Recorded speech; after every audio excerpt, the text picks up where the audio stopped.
지난 몇십 년 동안 이 한국교회 안에는 상반된 두 개의 음성이 있어 왔습니다. 현실 정치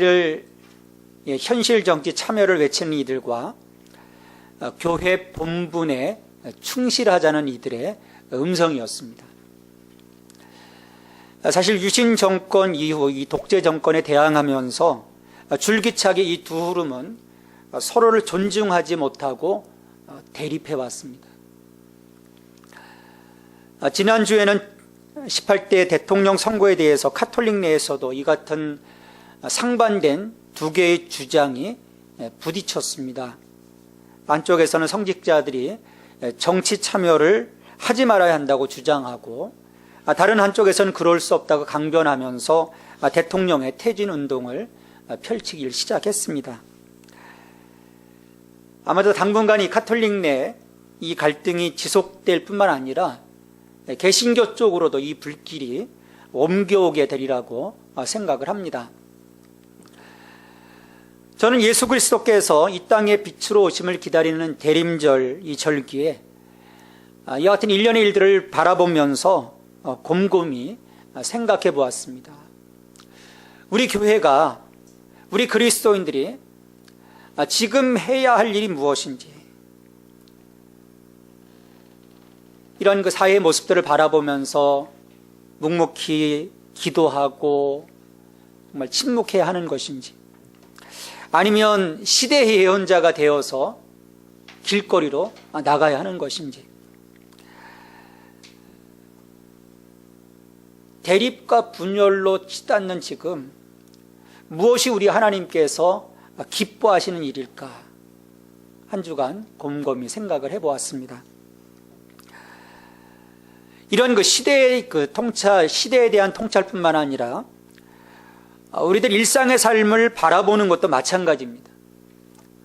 우리 그리스도인들이 어떤 목적을 갖고 오늘 주어진 삶을 살아가야 하는지, 하나님께서 독생자 예수 그리스도를 이 땅에 보내주심으로써 이 세상에서 이루시고자 한 목적과는 우리가 다른 방향으로 지금 나아가고 있는 것은 아닌지, 너무나도 많은 그 풍성한 은혜를 주셨음에도 불구하고 그것을 누리지 못하는 불행한 시간을 우리가 보내고 있는 것은 아닌지 생각을 한 주간이었습니다. 과거 예수님이 오실 당시 그 이스라엘 땅에서 하나님이 이루시고자 하시는 그 하나님 나라는 사람들이 고대하고 있던 꿈과는 다른 꿈이었습니다. 사실 이스라엘 백성들은 수백 년 동안 400년 가까이 주변 열강들에 의해서 지배를 받던 오랜 세월을 보내면서 그들을 구원하기 위해 오실 그 메시아에 대한 그 갈망을 갖고 살았습니다. 메시아가 오시면 우리를 구해 주실 것이다. 늘 그런 그 약속된 갈망, 그것을 가지고 그들이 하루하루 살았습니다. 그래서 그분이 오시면 이런 그 열강의 압제로부터 자기들을 해방시켜주고 또 새로운 날을 맞게 되리라는 그런 그 기대를 갖고 있었던 거죠. 그러게 예수님이 공생애를 시작하시면서 군중들 속에 어떤 이적과 기사로 나타나셨을 때, 말씀의 권세를 갖고 나타나셨을 때 사람들은 흥분하기 시작합니다. 예수님을 열강의 압제로부터 자신들을 구원할 메시아로 보았기 때문이에요. 하지만 예수님께서 이 땅에 오심은 단순히 이곳에서 인간들이 누리게 될 이 땅의 권리 회복을 위해서 오신 것이 아닙니다. 예수님께서 오심은 새로운 정치 회복이 아닌 하나님의 그 나라와 하나님 나라에서 누리게 될 권리 회복을 위해서 예수님은 오셨습니다. 우리가 지난주 에베소서 1장 5절에서 우리가 보았듯이 하나님께서 우리 안에서 회복시키자 하신 것은 우리의 그 자녀된 것입니다. 그래서 5절에 보면 예수 그리스도로 말미암아 자기의 아들들이 되게 하셨으니, 이 회복을 위해서 예수님께서 오신 겁니다. 그리고 이 회복을 위해 예수님은 커다란 대가를 치러야 하셨습니다. 그래서 죄인인 우리들이 다시금 거룩하신 하나님 앞에 자녀가 될 수 있는 조건은 죄사함의 문제가 선행되어야 했기 때문입니다. 이 문제는 죄인인 우리 스스로 해결할 수 없는 문제였기 때문이죠. 이것을 해결하기 위해서 예수님은 참 인간의 몸으로 이 땅에 오셨습니다. 그렇게 성육신하셔서 우리의 죄를 위해 예수님은 십자가에 죽으신 거죠. 왜 십자가 희생이 필요한가? 그냥 우리를 구원해 주시면 되지 않을까? 성경에서 말씀합니다. 피 흘림이 없으면 죄사함이 없다. 히브리서 9장 22절에서 분명하게 말씀하고 있습니다. 피 흘림이 없으면 죄사함이 없느니라. 이 대속의 죽음을 통해서 우리가 죄사함을 얻게 된 겁니다. 오늘 그 본문 말씀 7절에서 말씀하고 있습니다. 우리는 그리스도 안에서 그의 은혜의 풍성함을 따라 그의 피로 말미암아 속량 곧 죄사함을 받았느니라. 그의 은혜의 풍성함을 따라 우리의 어떤 그 조건, 구원받을 만한 어떤 그 조건이 먼저 선행된 것이 아니라 하나님의 전적인 은혜, 하나님의 전적인 결정, 하나님의 전적인 예정에 의해서 하나님께서 우리를 구원해 주셨다는, 이와 같은 일방적인 하나님의 은혜를 힘입어서 우리는 하나님과 회복된 관계를 누릴 수 있게 되었고 하나님의 아들, 하나님의 딸이 되었습니다. 이것이 오늘 우리가 예수 그리스도 안에서 누리는 하늘의 신령한 복입니다. 근데 이런 그 신분의 변화는 여러분 시작에 불과할 뿐입니다.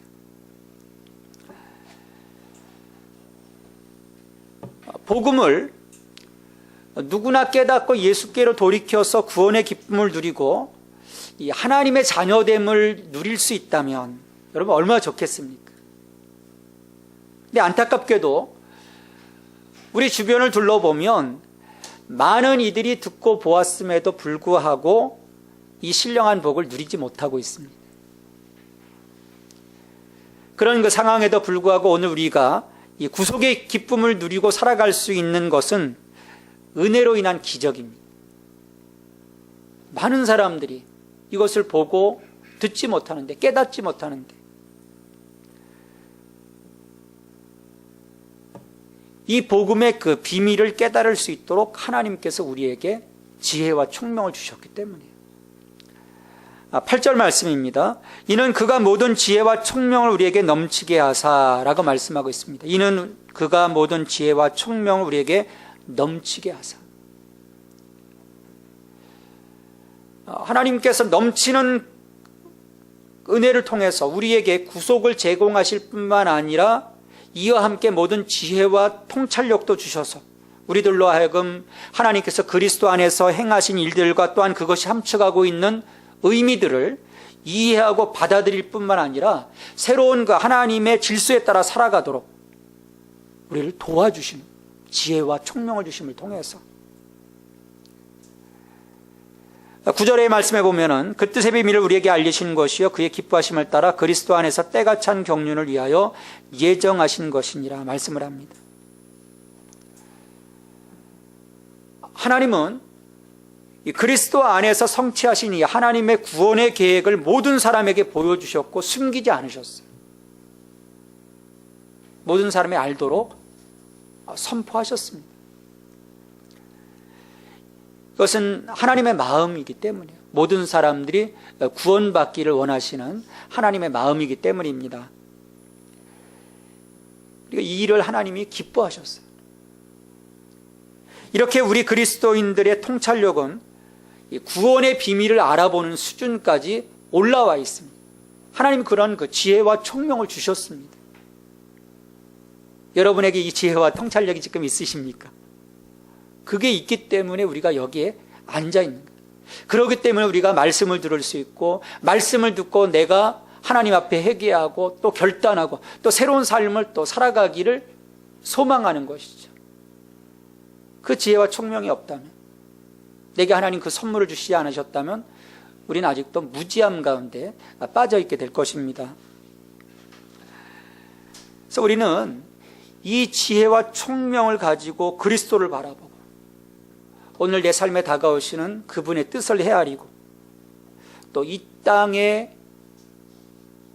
땅을 통치하시는 그 하나님의 올바른 방향을 우리가 읽어낼 수 있어야 합니다. 그로 인해서 우리는 하나님이 원하시는 거룩한 삶의 방향으로 살아갈 수가 있는 것이죠. 그리스도인으로서 우리가 세상 사람들과 똑같이 생각하고 똑같이 행동하고 똑같은 가치를 추구한다면 어떻게 우리가 구별된 하나님의 백성이라고 할 수 있겠습니까? 오늘 우리의 상황도 그리스도인들이 그 하나님 주신 지혜와 총명으로 대처한다면, 그냥 소리를 높이는 것이 아니라 정말 그 주신 지혜와 총명으로 대처한다면 지혜롭게 행동하고 오히려 혼란 가운데 있는 사람들의 중심을 우리 교회가, 우리 그리스도인들이 잡아줄 수 있게 될 것입니다. 이처럼 하나님께서 모든 사람들에게 비밀이신 예수 그리스도를 드러내 보이시고 그들을 구원하시고자 하신 목적은 지엽적인 데 있지 않습니다. 우주적인 것입니다. 이것을 오늘 그 10절 말씀에서 우리가 알 수 있습니다. 하늘에 있는 것이나 땅에 있는 것이 다 그리스도 안에서 통일되게 하려 하십니다. 그리스도 안에서 통일되게 하려 하신다. 이 말씀은 하나님의 그 본래적인 창조 질서를 회복하시겠다는 것. 하나님이 본래 창조하신 그 창조 질서가 예전에 그 죄가 이 땅 가운데 들어옴을 통해서 무질서하고 혼란 가운데 빠지게 되죠. 본래 하나님의 창조의 목적이 어그러지게 되었습니다. 근데 이제 그리스도 안에서 다시금 하나가 되고 하나님의 통치에 복종하도록 하나님이 이 일을 이루셨다는 거예요. 본래 하나님이 처음 창조하신 그 모습으로 하나님이 다시금 회복시키셨다는 것이죠. 그런 면에서 이 십자가의 최종적인 목표는 통일과 화합입니다. 하나됨인 것이죠. 창세기 3장에서 그 인간에게 죄가 들어오면서 이 범죄는 온갖 종류의 분열을 낳게 됩니다. 가장 먼저 하나님과 우리 사이에 분열을 일으켰고, 또 인간과 인간 사이의 분열을 일으켰고, 인간과 만물 사이의 분열을 일으켰습니다. 다 갈라놓았어요. 근데 그 갈라진 그 사이를 예수 그리스도의 그 십자가 대속으로 다시금 하나님은 회복시키고자 하신 것입니다. 이렇게 그리스도의 대속의 은혜는 미움과 다툼과 경쟁과 불안의 관계를 사랑과 관심과 용서와 화해와 기쁨의 관계로 다 바꿔놓으십니다.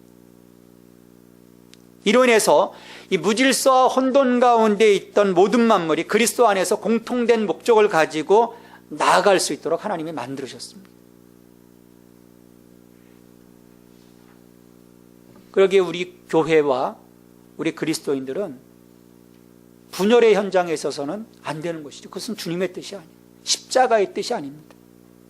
분열에 앞장서는 것이 아니라 어떤 상황에 직면하더라도 복음이신 예수 그리스도 안에서 하나됨의 길로 우리가 나아갈 수 있어야 돼요. 사람들을 묶을 수 있는 길로, 사람들을 살리는 길로 나아가야 되는 것이죠. 그와 함께 우리는 특별히 하나님의 기업이 됩니다.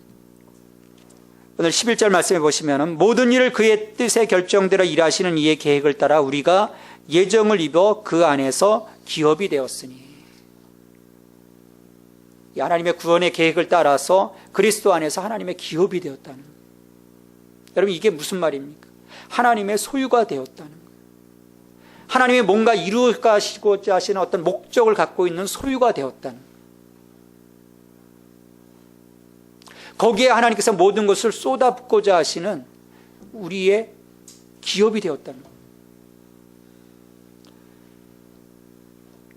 왜 하나님께서 우리를 하나님의 소유, 하나님의 기업으로 삼아주셨겠습니까? 그 목적은 분명해요. 지난주에도 우리가 말씀드렸듯이 12절 말씀해 보시면 이는 우리가 그리스도 안에서 전부터 바라던 그의 영광에 찬송이 되게 하려 하심이라. 이 하나님께서 창조와 섭리 그리고 선택을 통해서 얻고자 하신 것은 자신의 영광을 우리들로 하여금 드러내게 하는 겁니다. 우리가 하나님의 얼굴로, 하나님의 대행자로 이 땅의 빛과 소금으로 살아가도록 하시는 거예요. 우리가 이 하나님의 영광을 찬양하는 것은 단순히 예배의 목적이 아닙니다. 우리가 경배의 찬양, 하나님을 경배하고 하나님께 영광 돌리고 어떤 영광송으로 하나님을 찬양하는 어떤 그 예배의 목적으로만 생각할 때가 많아요. 예배의 목적이 아니에요. 모든 존재의 목적입니다. 하나님은 에베소의 그 많은 그리스도인들에게 행하셨던 것처럼 비밀이신 예수 그리스도를 통해서 오늘 우리들에게도 다가오셨습니다. 제 가운데 신음하고 있던 우리에게 베풀어 주신 지혜와 총명을 따라 구원의 복음을 들었고 마침내 예수 그리스도를 믿어 구원을 받았습니다. 하나님의 자녀가 되었고 하나님의 기업이 되었습니다. 새로운 존재의 목적을 갖게 된 것입니다. 이것이 오늘 우리의 정체성.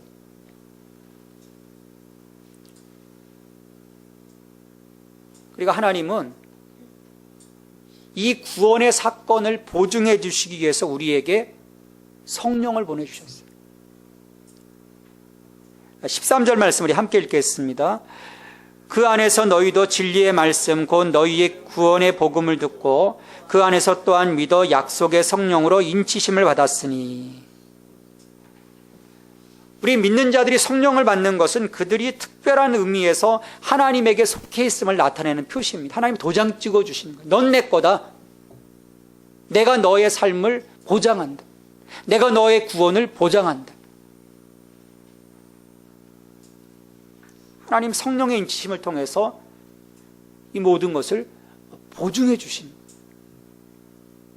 14절 말씀에서 이는 우리 기업의 보증이 되사 그 얻으신 것을 속량하시고 그의 영광을 찬송하게 하려 하심이라. 우리를 향하신 소유권을 하나님은 분명히 하시는 겁니다. 더 이상 이제 이 세상의 자녀가 우리는 아니라는 것이죠. 더 이상 죄와 사망의 권세 아래 있을 이유가 없다는 것입니다. 우리의 삶은 하나님을 찬양하는 자리에 서 있어야 하는 것입니다. 우리가 예수 믿고 하나님의 자녀가 되기 이전 일상의 삶은 마치 전쟁과 같았습니다. 매일매일이 전쟁.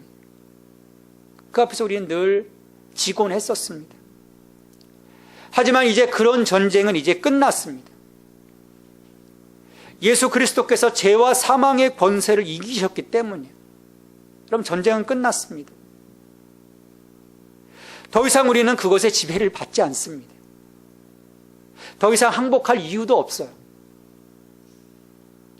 성령의 인치심을 통해서 우리는 승리의 확신과 함께 왕이신 예수 그리스도와 연합하여 일상의 삶을 승리자로 살아갈 수 있도록 매일 격려와 지지를 받게 되는 것입니다. 성령께서 그것을 우리를 통해서 해 주시는 거예요. 매일매일.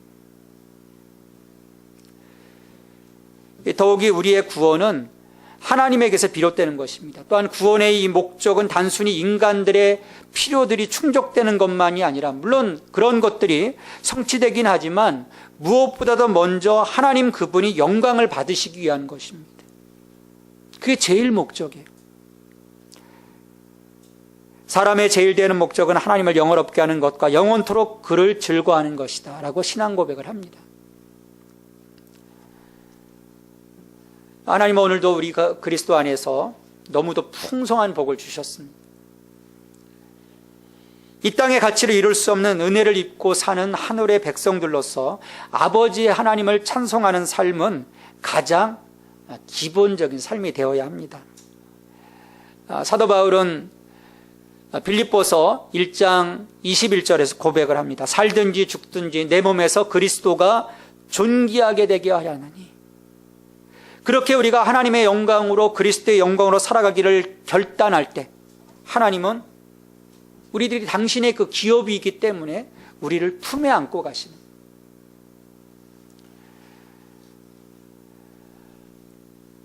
오늘부터 2013년 대림절이 시작됩니다.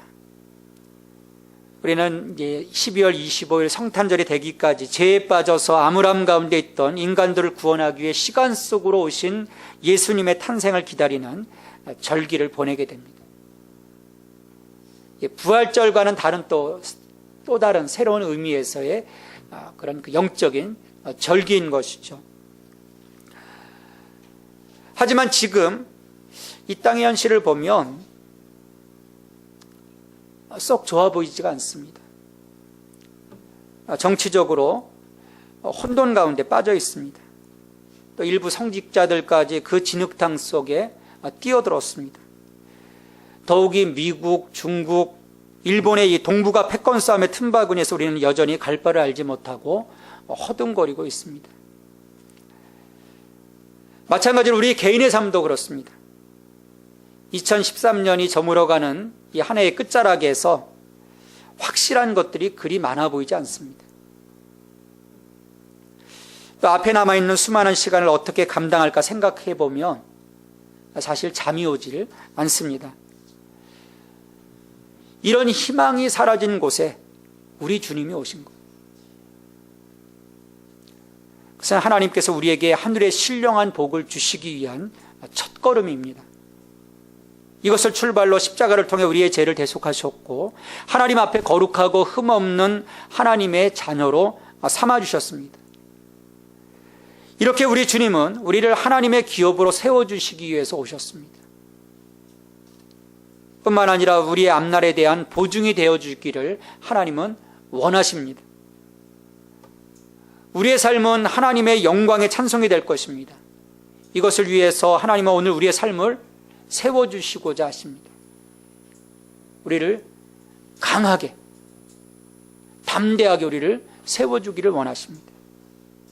우리는 그 힘을 받아서 또 하나님 주시는 그 지혜와 그 명철함을 받아서 이제는 더 이상 이 땅에서 허망한 것에, 허탄한 것에 마음을 빼앗기지 않고 또 잠시 당한 고난에 힘들어하지 않고 오직 우리의 소망을 하나님께 두고 오늘도 하나님을 찬양하며 매사에 감사하며 하나님께 나아가야 할 것입니다.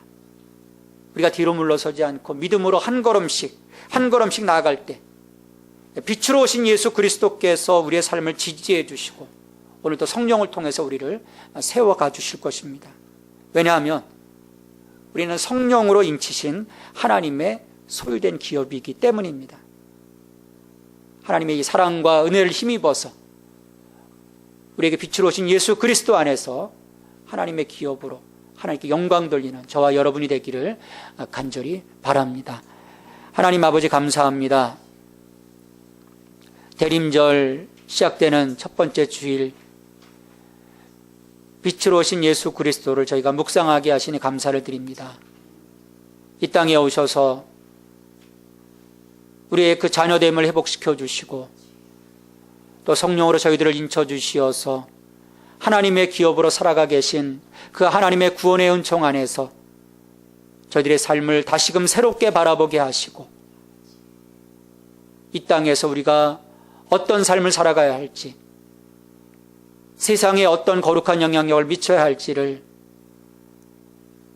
알게 하시고 그 같은 삶을 살아가기를 결단할 수 있는 저희들이 될 수 있도록, 또 저희들이 부족하다면 그 같은 역량을 채워가기 위해 더욱 기도하게 하시고 더욱더 말씀 가운데 저희들의